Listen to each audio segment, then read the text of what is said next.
Hey folks, my name's Evan. I'm with Woodworking, and thank you for checking out the video.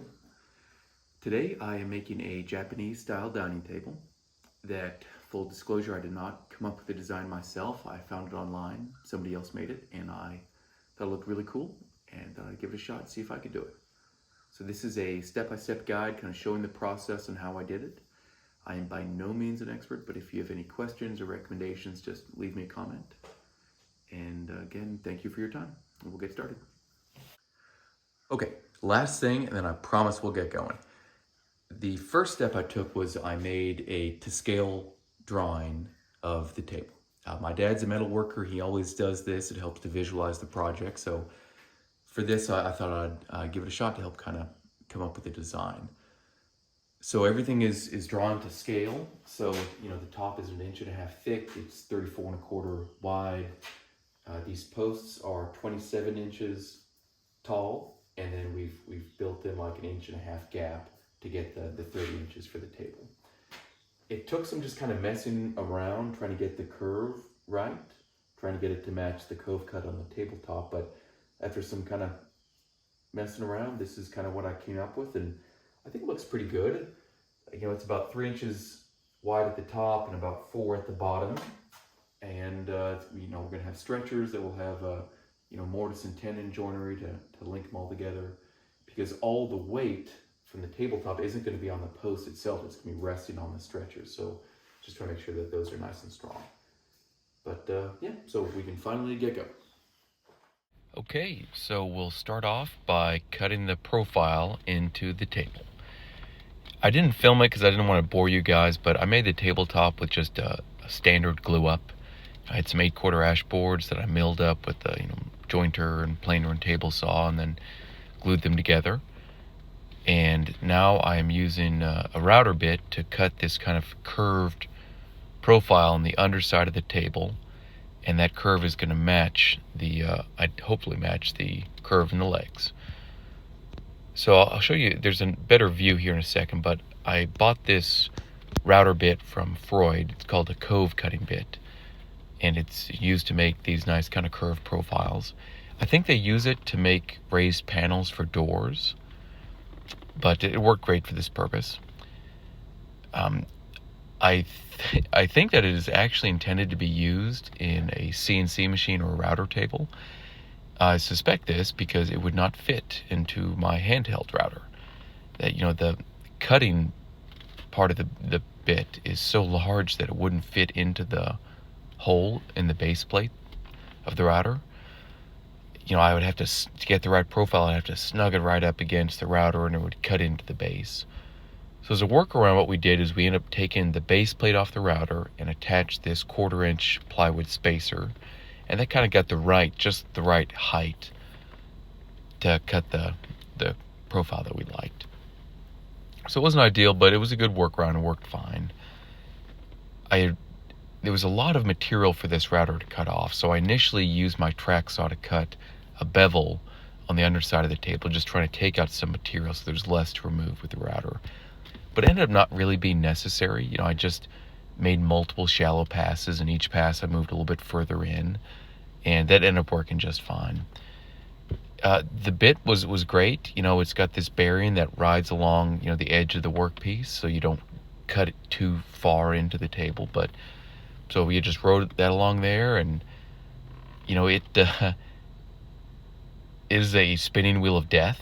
You know, that the bit is such a large cutting area that if something happened and I reached under, and it would chew my hand up pretty bad. So it was just very slow, very deliberate and careful, and you know, it's not an ideal situation, but it worked out just fine, and got a really nice kind of profile that I liked. And now that the tabletop is done, I can turn my attention to the legs. Okay, so it's not to bore you, I've gone ahead and I've just made these leg blanks off camera. Pretty much just like making the tabletop. I cut some wooden boards down to size. I did a glued them all together. And then once they were glued up, I trimmed them down with the jointer and the planer and the table saw just to get them nice and square.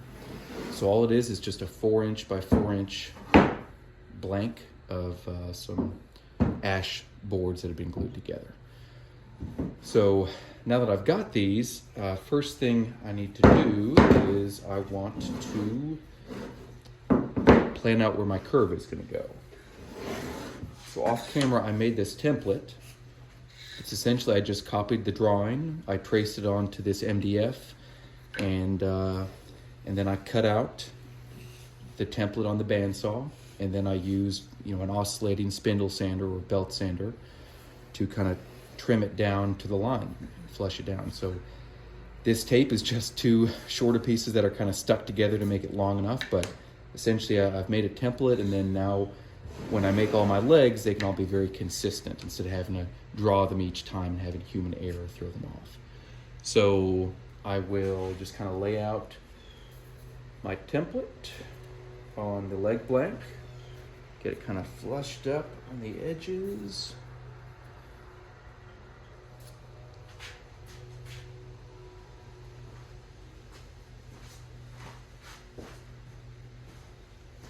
Sorry, I lost my pencil. Okay, I've got it in position, and then I will just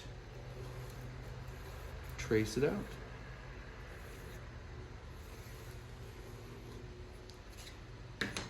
And then just so I don't lose track of which side of the line to cut, this is going to be my waist right here. Now the interesting thing about these legs is you cut two corresponding faces, two faces that meet together. You cut the same curve, just a mirror image, and then I'll show you once it's over, but then it'll meet nice and flush in the middle. So all I do is, this is my first cut, I rotate it to the other side, I take my template and I flip it so it's like a mirror image of where it just was, and then I repeat the process.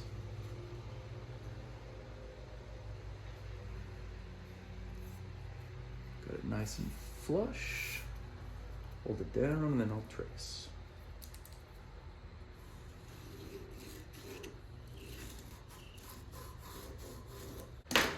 So now I am basically going to cut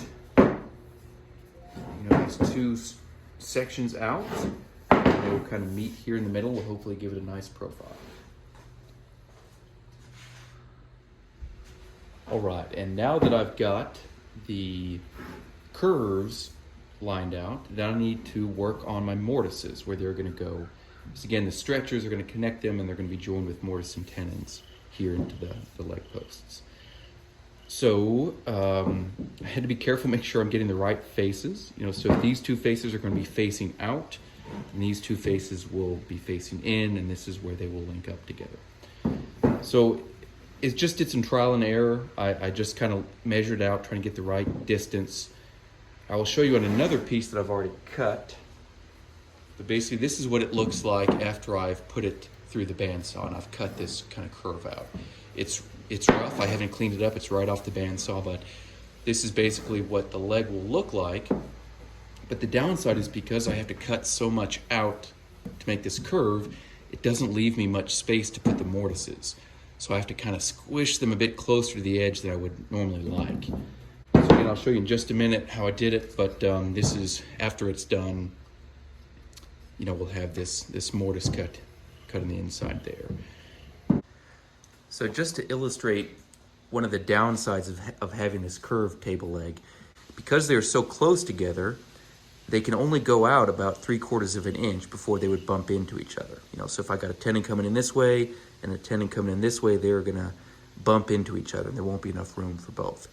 So what I was thinking I would do is I would cut them longer so they would overlap, and then cut a 45-degree miter in them. So this tenon would kind of have a 45-degree angle, that one would have an opposite 45, and they would kind of meet together and just form a 90-degree angle. Just get a little bit extra tenon length and more glue surface and just make it stronger. And without further ado, we can start making the mortises. This is a Powermatic mortiser that I bought off a buddy of mine. And this machine is a total luxury. You do not need one to make mortises. It just makes it a lot easier and more efficient. I've tried cutting mortises by hand in the past, and I just struggled at it. It was kind of sloppy. The lines weren't great. Obviously, I could, practice at it and work and get better. But my friend ended up wanting to sell his, so I bought off him, and it's been a big help to me. The Wood Whisperer does a video about these, and he makes a really good point that they are not a very versatile machine. They only do one job, but they do that one job really well, and that's making mortises. And the nice thing about these standing models as opposed to benchtop ones is the benchtops are cheaper, but in order to cut a longer mortise, you've got to unclamp your workpiece, slide it over, clamp it back down, make your plunge, and then repeat that process over and over again. Whereas with the standing models, the table itself moves. So it's got these hand wheels that once you've clamped your workpiece in and locked it in, you can turn the wheels, and that slides the table, up and down and back and forth. And so the nice thing is, like here, I'm sneaking up on my cut line, so I can do a little test plunge. It's not quite where I want it to be. I can slide the table over just a hair, try it again, not quite there, slide it again, and you can really sneak up on your cut line. And then once you got where you like it to be, you can plunge it all the way down. It's got a depth stop to stop it from going too far. You make your plunge, and then you can roll the table down to the end of the mortise, make your final cut, and then go back and hog out the waste in between. So again, total luxury. You do not need one of these, but it just makes it really efficient and more accurate and easier. So yeah, just like, especially when you got several that you got to do, it's a lot faster to batch them out this way. And yeah, so now we'll move on to the next. All right, and after the mortises are cut, I took the legs over to the bandsaw to cut out the curves. This is a Laguna 14-inch bandsaw that works like a charm and totally happy with. And I'm just using it to cut along the curved lines that I drew earlier with the templates. I'm trying to be careful not cut too close to the curve. Knowing me, I could accidentally cut through it. So I'm just trying to err on the side of caution, cut on the waist side, knowing that it'll be rough off the bandsaw anyway, then I can clean it up after. I've got a 1/2-inch resaw blade on there now, which is a bit wider than you would normally have to cut curves, but it's such a shallow curve that it worked fine.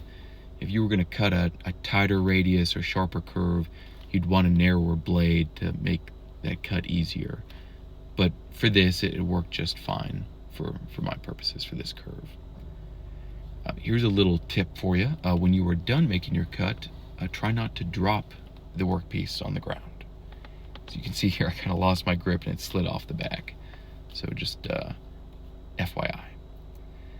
So after I cut the one face off, I've got to go back and I've got to cut like the corresponding face to get that matching curve.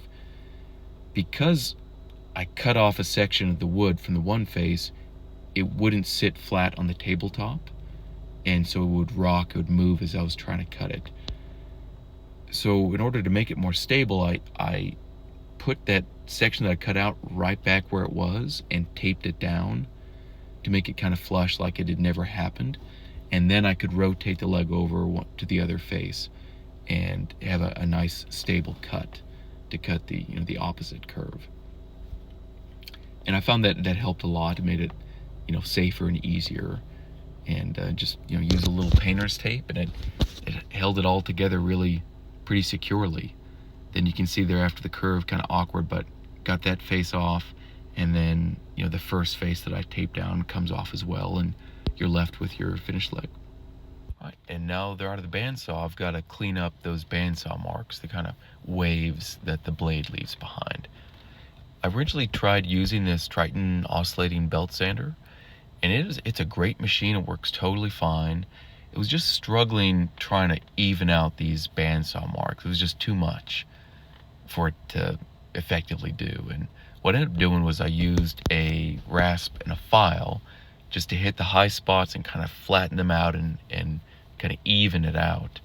And then after that, then I could go to the belt sander, and then that could just smooth out the legs, which was better suited for what it's capable of doing. I think in a perfect world, you'd use, a flush trim bit, and you'd, attach your template to the workpiece and run your flush trim bit up against it, and it would just, trim it down to the template so everything would be very neat and clean and smooth and would be very consistent.